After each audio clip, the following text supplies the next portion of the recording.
নবী বলে দিয়েছেন যাদের স্বামী দেশের বাহিরে থাকে অথবা বাড়ি থাকে বউ, স্বামী থাকে অন্য জেলায়, ওই নারীদেরকে নবী উপদেশ দিয়েছে তোমরা সুন্দর পোশাক পরো না, ভালো করে সাজগোজ করিও না, কারণ অন্য কোন পুরুষের নজর তোমার দিকে পড়তে পারে। ও বন্ধু, নারীদের যত সাজগোজ যত সৌন্দর্য সবকিছু স্বামীর জন্য, অন্য কোন পুরুষকে দেখাতে পারবে না। নারীরা হলো গোপনীয় জিনিস। কি জিনিস?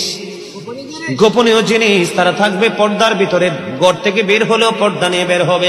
যখন মহিলারা পর্দার বাহিরে চলে আসে গো, আমার নবী বলেছেন শয়তান তখন তাদেরকে দেখে উকি ঝুঁকি দেয়। মহিলারা যখন বন্ধু পর্দার বাইরে যায় দর্শনের শিকার হয়। কথা বলে না? আজকে পৃথিবীর ইতিহাসে তথা বাংলাদেশের ইতিহাসে দেখেন, একটা ইতিহাস দেখাতে পারবেন না একটা পর্দাশীল নারীর জীবনে কোনো কলম